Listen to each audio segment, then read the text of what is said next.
Gasoline is proudly brought to you by Shannons, insurance for motoring enthusiasts, and the following sponsors.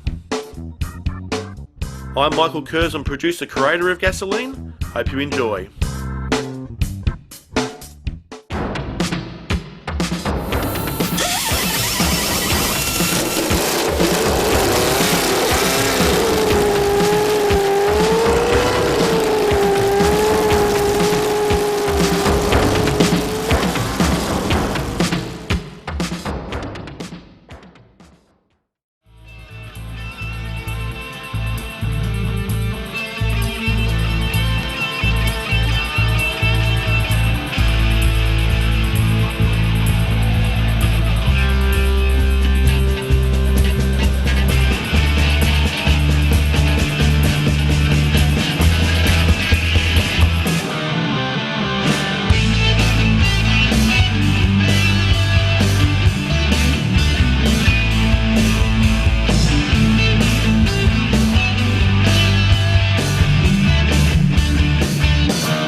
We'll have a look at this absolutely spectacular LX hatchback owned by Jason Coburn.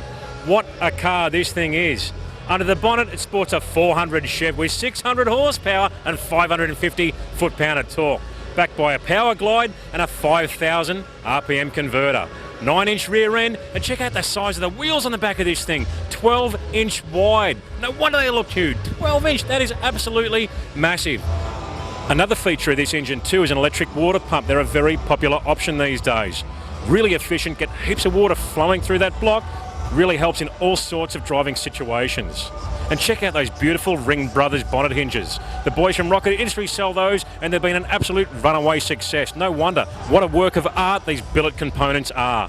The other thing I like about this Tirana too is the theme in the interior. It still retains that factory look, but also with a touch of modern.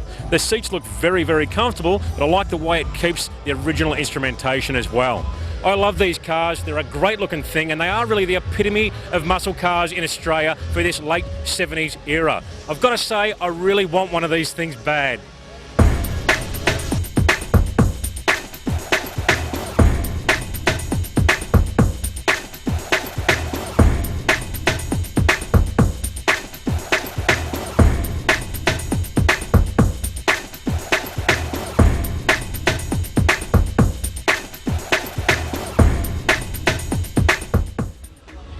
We're the Gasoline Twins, hope you're enjoying the show.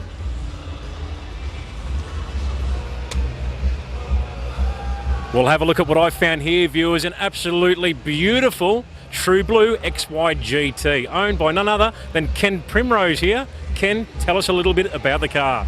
Well, the car was originally sold out of Cooma, Martin Ford. Spent most of its life in the Riverina. It's had a bit of a fire into the engine bay, and we required it, and we restored it. There wasn't a great deal of damage done to the car, but had a little bit of rust here and there, and there's been a family restoration done on the car.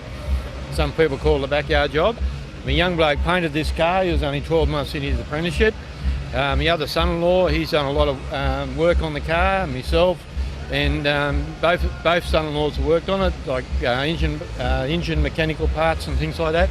It's been a real family. My wife has been really involved with it. We've had a few GTs, but this one here is, it's really a family heirloom. Yeah. Well, mate, it doesn't look like a backyard job to me. It looks absolutely spectacular. Do you drive the car much? Yeah, we do. We drive it everywhere. It goes on runs. We took it down to Victoria for the Nationals in Ballarat. We've drove it to Queensland through the rain and everything. The whole underneath of the car is detailed as we clean her up. and we spend a bit of time on it, cleaning it, and we really love it. And you know, it's that's the way it is with it. You know. Well, fantastic, mate. Good talking to you, and appreciate you letting us have a look at the car. Thank you. Thanks a lot. And don't forget, viewers, to look up the all-new Shannons Club. Shannons Club is a huge site. It's like a hub for enthusiasts. You jump on there, you can start your own garage, put pictures of your cars up there, stories of your cars, videos, you name it. You'll see people like myself on there, Jim Richards. Click onto our garages and check out some of our machines and some of our past machines. It's an incredible site, it's growing every day, so get onto it and have a ball.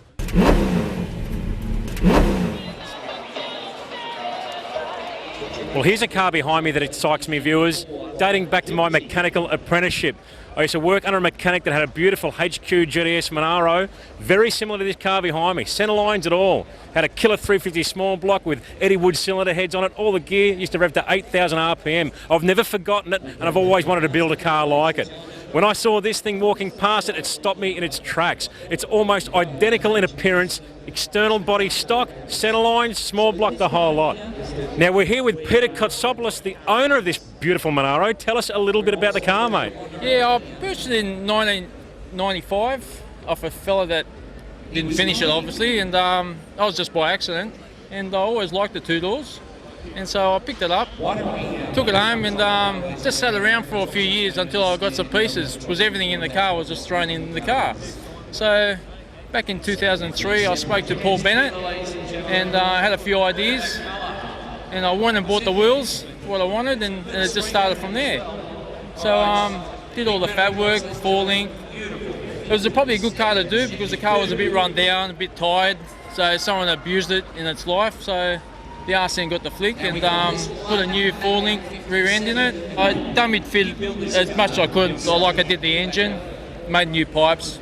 The rest is just trying to clean the car. You know, like years ago, even Ron Barclay had done a HQU, and he just done it subtle. You know, so didn't do too many changes, but there is a lot of changes, but there's just subtle changes. That's all, Glenn.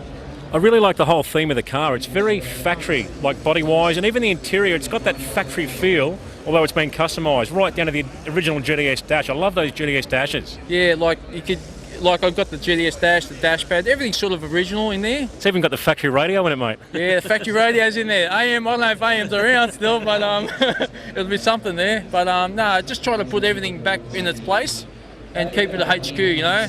It hasn't lost its identity. And engine-wise, power-wise? Power-wise, a small block Chev, 350 block, 383, AFR heads on it, made 560 horsepower, power glide with 5 grand converter and 48 gears at the back. Well, definitely a rare beast, mate, but fantastic talking to you. Beautiful car. Enjoy the rest of the weekend. Oh, thanks, mate. Enjoy the show. Keep on gasolining. Thanks, mate. We will. See ya. You've been watching Gasoline at MotorEx 2012.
Well, here's a tough car that's caught my eye here at the Shannons auction sections at MotorEx. This 1970 Hemi Cuda Tribute.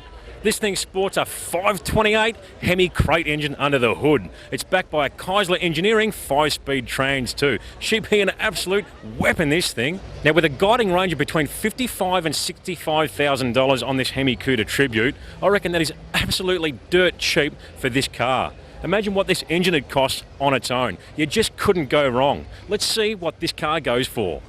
All right, here we go. Ready on the phones. Here we lot 22. Let's start it away.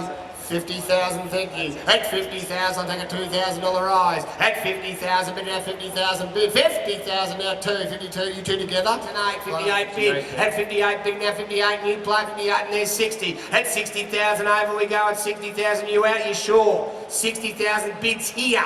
At 60,000, everybody's out except for him. At 60,000. At $60,000, you all done.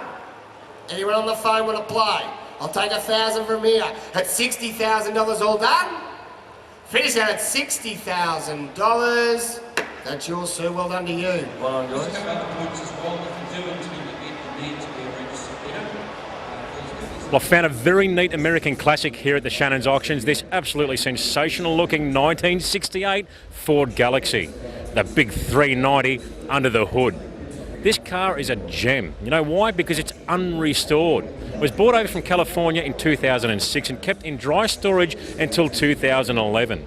Car hasn't done a great deal of work. I've looked at the interior, I've looked at the body. It's very, very hard to fault. But you know what surprises me? The guiding range of between $15,000 and $20,000. That's not a great deal of money for such a car. I wish I had the spare cash because I'd certainly be happy to park this thing in my shed. Let's see what she goes for. Yeah. Now it's got the 394V engine with a C6 automatic. So please note, the car has not previously been registered in Australia, so it will be sold with import approvals. At 10,000 now, I'll take a $500 rise. At 10,000, I'll take 500 now, half. 10.5 bid now, 10.5 bid. At 10,000, 500 bid now, 10.5. At 10.5 bid now, 10,000, 500 bid now. At 10.5, 10.5. 11,000, 11 new bidding, 11,000 on the phone, 11,000. Don't miss this for $500, ladies and gentlemen. 11,000 bid, 11,000 bid now. I'll still take 500 anywhere, 11 and a half. Finished out $11,750. I'm going to have to hang on to it. We haven't quite got to our reserve.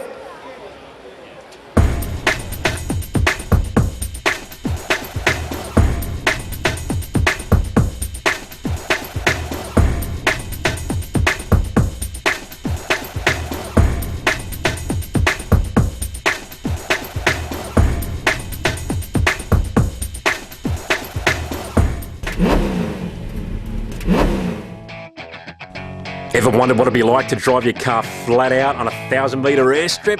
Well, now you get to find out. The 2012 Coates Hire Temora 1000. What an event. This is where drivers get to put their cars through their paces for 1,000 metres flat out. Last year, the fastest speed was a whopping 296 kilometres per hour. On top of that, you've got the Pilatus Wings and Wheels Show and Shine car show. Check out the website below for more details. September the 8th, 2012, Temora Aerodrome, New South Wales. Don't miss this one. I'll see you there.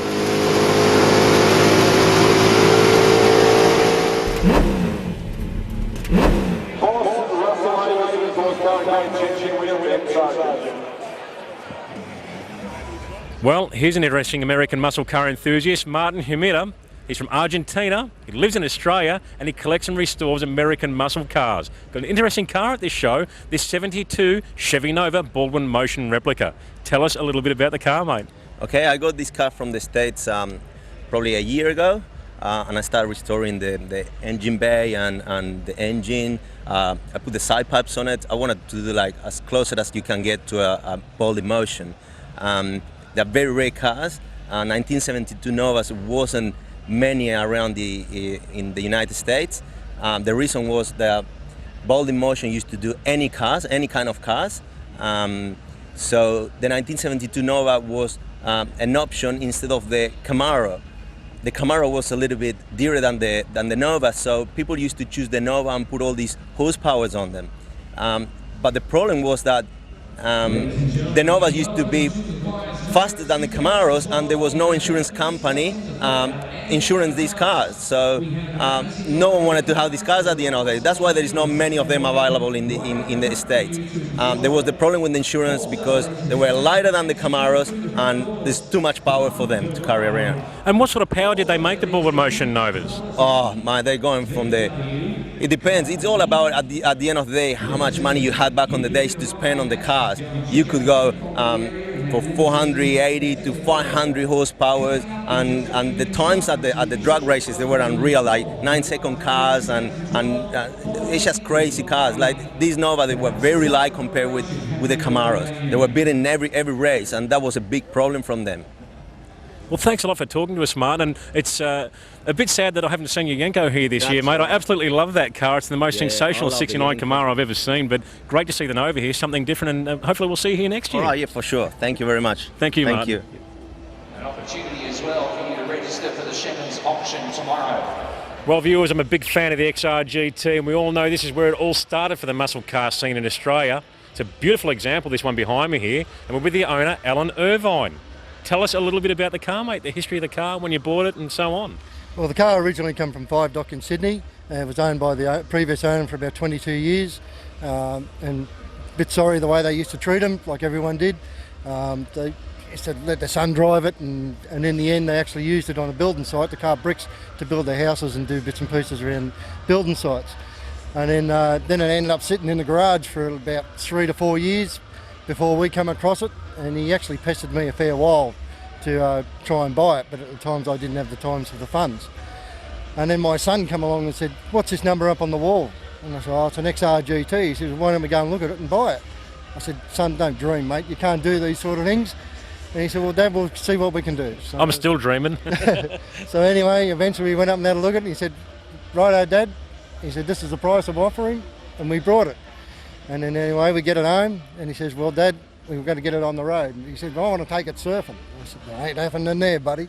But anyway, eventually I'd give him some money and a car for it, an XW sedan, and it became mine. But it will be left to one of them in the GN. Anyway, after that, then we stripped it completely to every nut and bolt and screw and everything like that, and rebuilt it over a 4-year period. And since then, it's been on the road probably 15 years. And as you see, it's been well looked after. It does everything it's supposed to do. And I've always wanted a GT, and I waited 26, 27 years before we could do it. And yeah, now I finally got one. Fantastic, mate. It's absolutely immaculate the way you keep it. And do you drive it much at all? Yeah, we drive as much as we can. Actually, 4 weeks ago, we took it to Bathurst. It keeps the laps around the track. The wife actually told me to pit it. She reckons it's I've done enough, but yeah. Did you feel like Harry Firth? Oh, mate, yeah. Going across the finishing line, I actually had a tear in my eye. My wife said, "You're crazy," but anyway, that's the way it is. Harry Firth and Fred Gibson have seen the car, plus autographed it, and Harry Firth reckons that I've got too much time on my hands because they never come out this good when they were brand new, but yeah. Mate, we've done a fantastic job. Thanks so much for talking to us. Beautiful car, mate. I wish it was mine. Thank you very much. Anytime. Thank you.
Well, we're with Warwick Bromley here at the Rocket Industries Aeroflow Performance Products stand. Warwick, it's absolutely booming here at this show. Out of control, people everywhere. It's been very, very busy, mate. We've had hundreds and hundreds of people through here. It's been really good. And I see Aeroflow's got an enormous amount of products on display here too.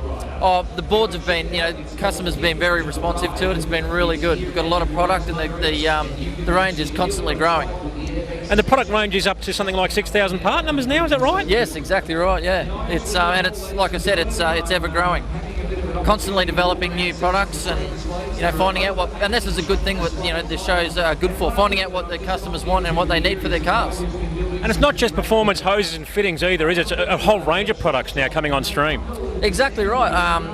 Accessory components to finish off cars, all sorts of things from driveline right through to the, interior componentry, all sorts of stuff. So even workshop equipment. If you want an engine stand, Aeroflow have got it. Exactly right. Engine stands, tool carts, all sorts of products. It's great.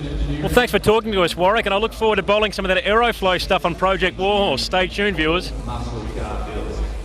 To download your free copy of the Rocket Industries and Aeroflow Performance Parts catalogues, go to the sponsor section at the Gasoline website. Click on the links and download away. With over 650 combined pages of performance parts and accessories, you're sure to find everything you need for your car. You've been watching Gasoline. Thank you very much, and we did just have a quick sample of it. We are now heading out to start this awesome car, which is just halfway down the right-hand side. Well, I found another beautiful early classic here, this 49 Chevrolet two-door sedan. Looks a little bit different to the way it did when it came out of the factory, though, I can assure you. Michael Morris owns this car here, and he's done an absolutely fantastic job of sculpting this beautiful shape. Tell us a bit about the car.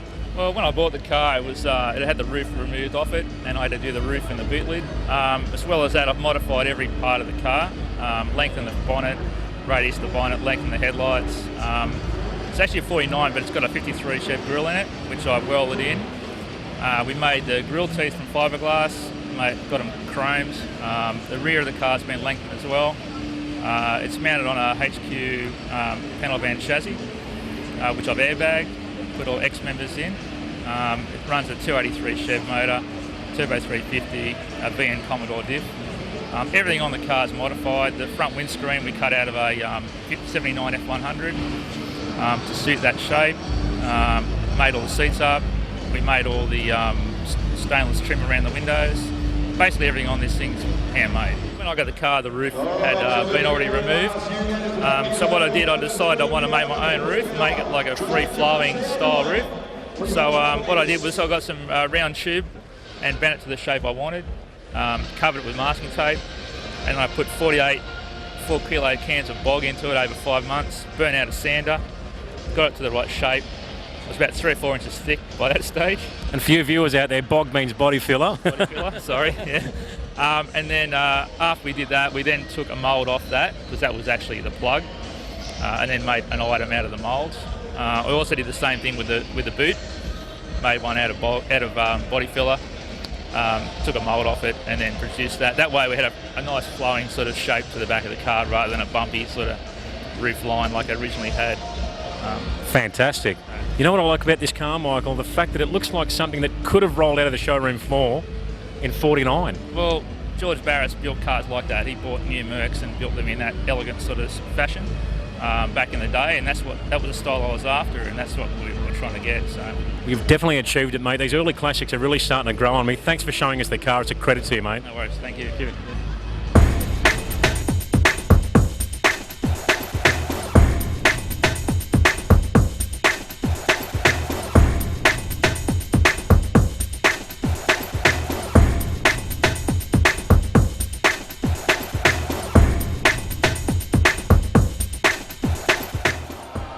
We're the Gasoline Twins. Hope you're enjoying the show.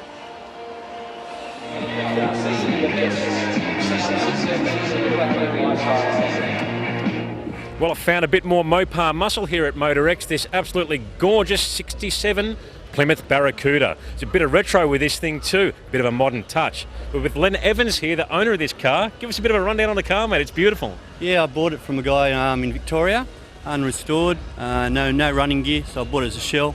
It was a good body, no rust too much, just a couple of spots in the floor. So I picked it up in Victoria and brought it home and had a 7-year build. Stripped it back bare metal. I built a homemade rotisserie to put in a rotisserie so I can spin it around and do all the work on it. It's got full chassis built into it, and I put a 4-link rear end with a 9-inch so I could get a multitude of ratios for it. It's sparkling burgundy is the colour. And I decided I wanted to put a Hemi in it, so I put an early model Hemi with a fuel injection, so it's easy to start, running any day of the year, type thing, hot or cold, doesn't really matter. It's got power steering and air conditioning, full leather interior, and I picked out some gauges from Autometer that I haven't actually seen in a car before, the Nexus range. They come with a computerised module, and you can change the backlighting, and it's got a memory. You can actually put a memory stick in the computer and things like that to record any runs that you have. And then on the outside custom work, it's all standard body trim, but I customised the bonnet, put a small subtle bonnet scoop built into the bodywork. You can't really notice, it doesn't actually change the shape of the bonnet, it just leaves a little opening for the air to get in for the injection. Fantastic. And I know with a lot of guys they go for the later model style Hemi crate style engines, but you've chosen the early Hemi and then added some modern touches to that engine. Yeah, that's right. Well, the earlier model's a little bit smaller in dimensions, so it fitted in a little bit better. If I went for a 426, I'd have to customise, modify all the inner guards, whereas this one just fits in. And how big is this engine in capacity? It's around 6 litre, so it's an early model, 354, out of a 300 series in 1957. But it doesn't look that old with the injection on it. It looks like a modern day motor. An iconic engine, mate. Well, thanks for talking to us. Magnificent car. It's a credit to you. Yeah, thanks very much.